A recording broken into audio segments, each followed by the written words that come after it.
All right, welcome back to Fundamentals of Philosophy. This is part 3 of lecture 5 on the metaphysics of free will. In the previous lecture, we used the concept of Laplace's demon to analyze determinism at the socioeconomic, neurological, internal, and ecological levels. We've also looked at different variations of compatibilist responses to concerns about determinism. In this lecture, we'll look at motivations for grabbing the libertarian horn of the trilemma.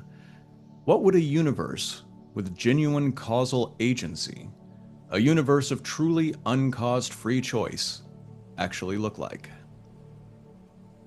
In a sense, we don't have to ask, right? As Thomas Nagel points out, we already experience the world as if it contains genuine alternative possibilities, as if it is open and indeterminate.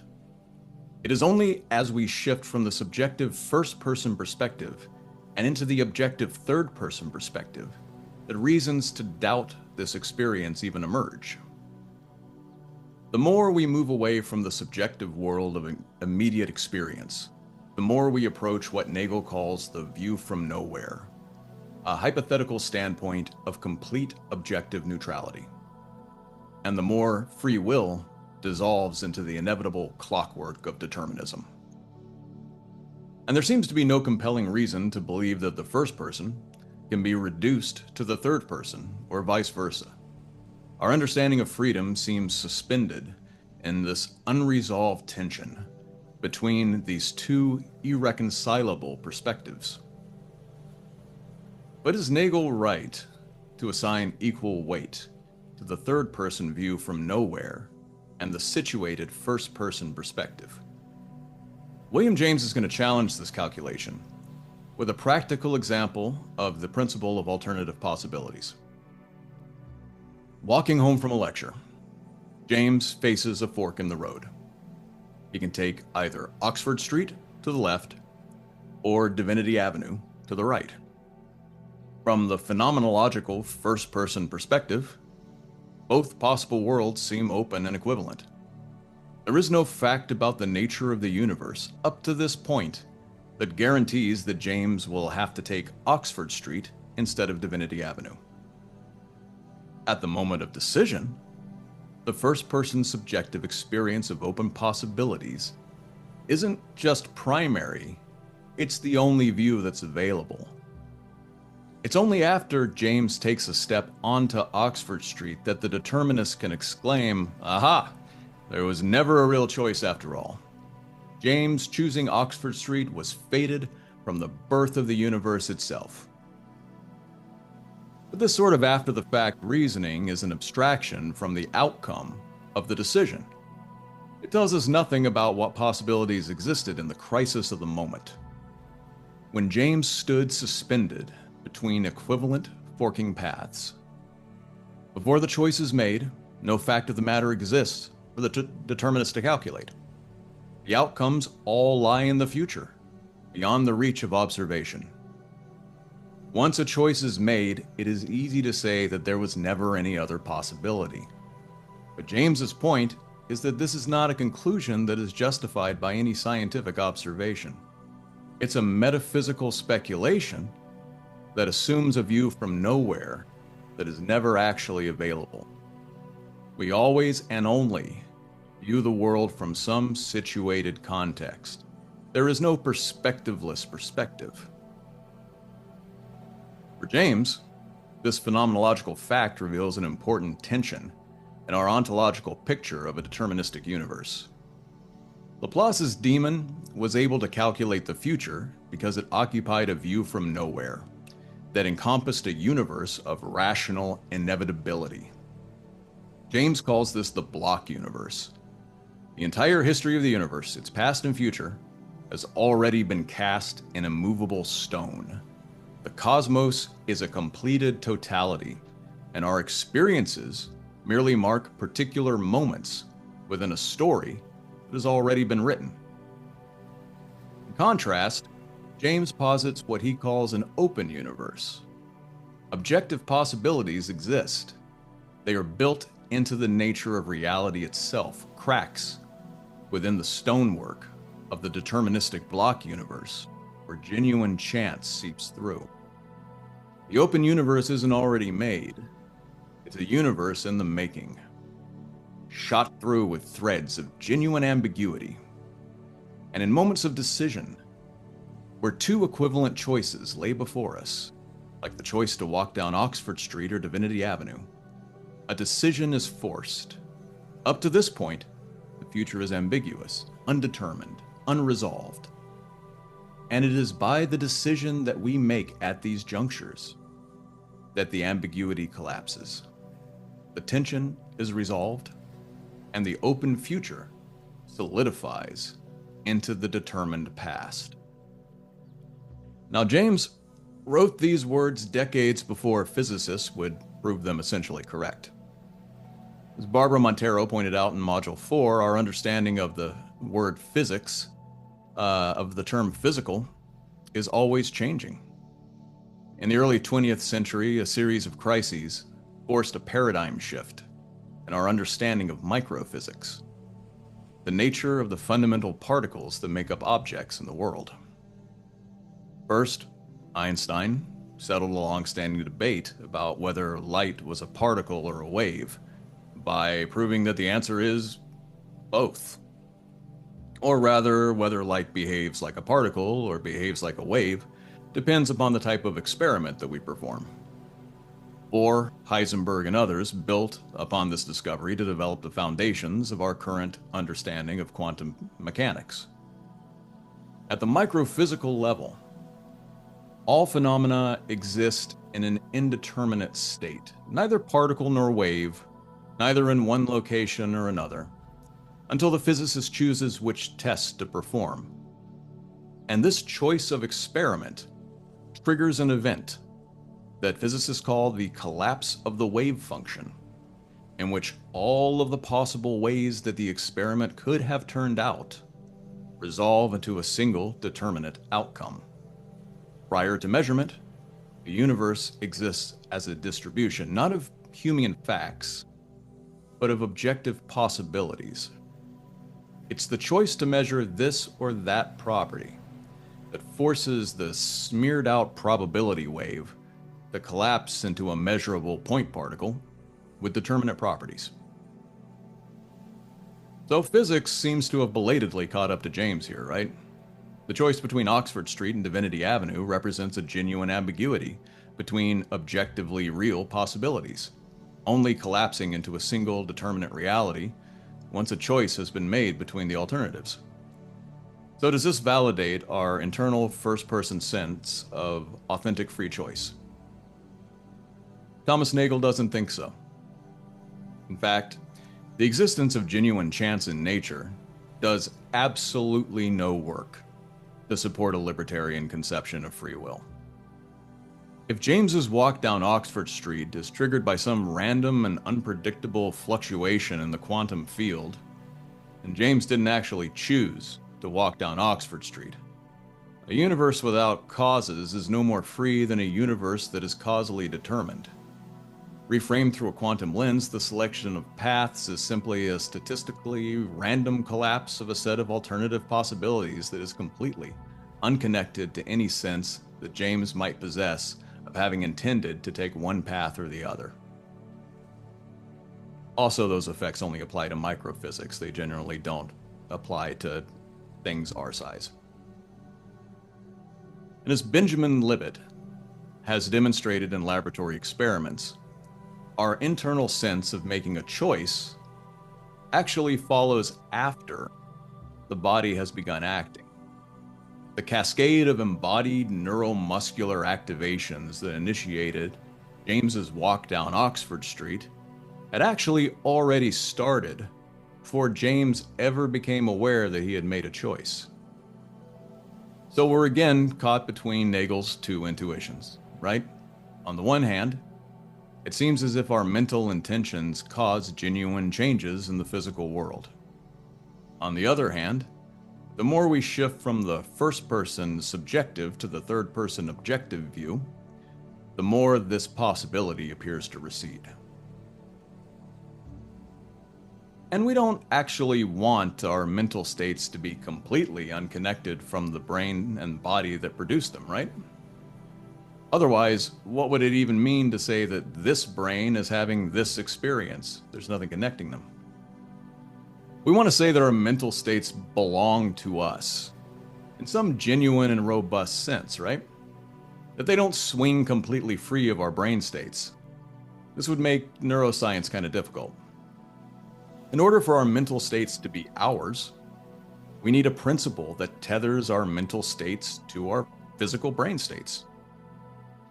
Philosophers, turns out, have a principle like this, and it's called supervenience. Big word. It just means that there can be no changes in mental states without corresponding changes in brain states. Pretty straightforward. And there needs also to be some sort of reliability in nature, right? If we are going to make successful scientific predictions about the future.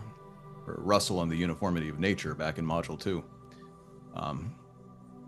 All of our achievements in science and technology would be incomprehensible if physical events like walking down a street did not reliably follow from physical causes. For this reason, we also posit a fundamental scientific principle known as the causal closure of the physical, which simply states that for every physical event, a sufficient physical cause exists. Now, Jae-Gwon Kim has convincingly argued that once we accept both supervenience and the causal closure of the physical, it becomes impossible for any mental event to ever cause a physical event. Kim calls this the causal exclusion argument, and it runs like this. James experiences a felt sense of intending to walk down Oxford Street instead of Divinity Avenue. A sense of a mental intention. Now, according to supervenience, this mental state of intending is dependent upon the underlying physical state of James's brain. But once James begins walking, we are able to tell a complete and sufficient story of physical causation that begins with James's biological brain state, which triggers specific neurons to fire, which causes specific muscles to contract, which results in the initial step being taken onto Oxford Street. There isn't any actual work left over in the story for that mental intention to do. According to Kim, the qualitative mental state, the felt sense of intending, it's very real, right? It can't be explained away by the physical story. It's there. But it becomes a sort of epiphenomenal byproduct.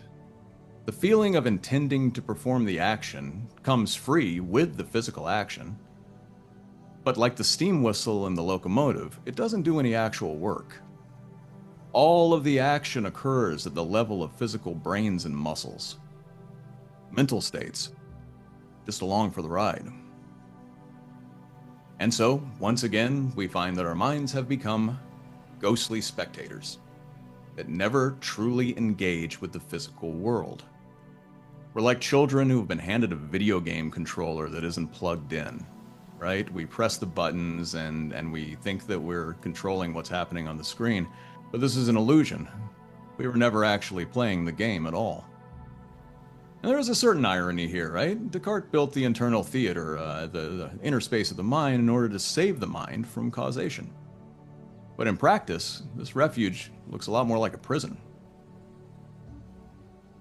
But here, James has an answer as well, and it represents a complete rejection of the entire modernist project that constructed the Cartesian theater and the Humean mosaic in the first place. Recall that Hume's rejection of necessary connections, back in Module 3, resulted from a more radical application of Locke's empiricism. If we're really going to let experience be our guide, then we should attend only to what is given in experience, only to what experience provides. And here is where James turns Hume's argument back on itself. When we attend to our actual experience, Do we really find nothing but individual, disconnected impressions? James doesn't think so. Instead, we find what he famously calls the stream of consciousness. Our experience flows.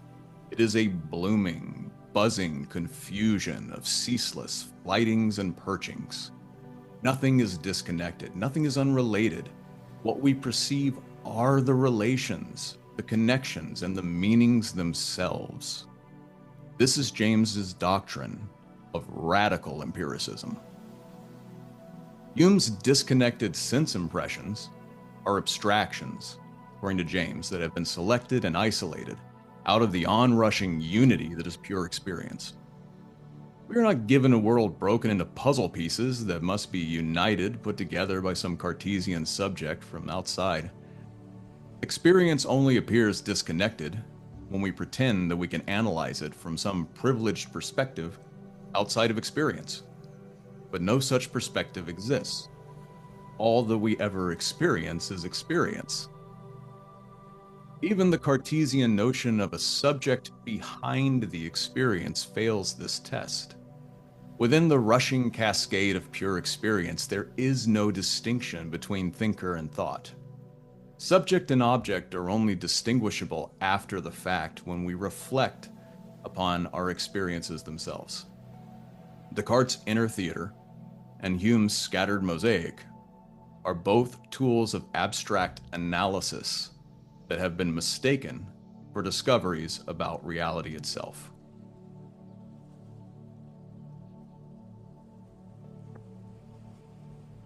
So what do we find when we turn to our pure experience of choosing between different alternatives? We find that there are some choices that we deeply regret. History is littered, in fact, with atrocities, and we reflect upon them with something like horror, right?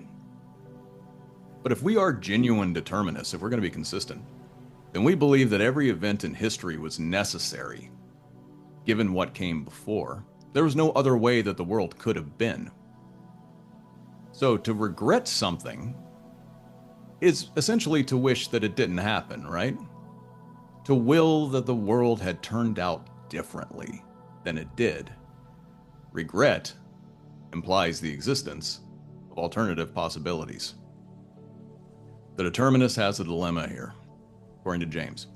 To be consistent, the determinist must either reject the existence of evil or admit that regret is a mistake. So evil is a relational term, right? To call an event evil suggests that there was some other better way that things could have gone. Otherwise, what do we mean by the word? If necessary events can be evil, then this makes evil necessary, which kind of makes the entire concept of evil meaningless, right? There's no good to compare it to. Or the determinist can grab the other horn and admit that regretting evil is a mistake. It's a mistake to regret things. Since the world could only have ever been one way, it's irrational to wish that it had been otherwise. But if regret is an error, then it's an error that we were predetermined to make. This means that error is built into necessity itself, and that the universe is necessarily irrational. Either choice leads to an irrational conclusion. And this is all James needs. He doesn't have to prove indeterminism here. He simply has to demonstrate that determinism leads to irrational conclusions. And so we are ultimately faced with a choice about choices. Science can offer no assistance here. The reasons for our decisions have to be pragmatic in nature. We have to look at what difference believing in one choice or the other will make for ourselves, in our lives, and for the world. For the determinist, not only is there no valid criteria for judging past atrocities as evil, there are no reasons for attempting to create a better future. The future is already written, and nothing that we do will change what's going to happen, what will be. For the Humean compatibilist, James has no sympathies. You don't escape determinism by changing the meanings of words. James adopts the derisive name of soft determinism to refer to the Humean position, in contrast to the hard determinists, who at least possess the courage to face the consequences of their beliefs. But for the indeterminist, the future is unwritten. It contains possibilities, both good and evil. And the choices we make here and now will determine how the book of the future will be written. Moral effort makes sense within an open universe. And if the future really is open, then we must believe that our actions matter in order for them to matter. Belief in a closed universe where moral action is meaningless represents a sort of self-executing algorithm. It's a self-fulfilling prophecy, a hyperstition in Nick Land's terminology. We must possess the will to believe in the possibility of a better world, if there is to be the possibility of a better world. And so James famously declares that his first free act will be to declare his belief in his own freedom. And there is nothing better that I can add to that sentence, so I'm going to wrap this up here. The next module is going to be on ethics, and I will see you there.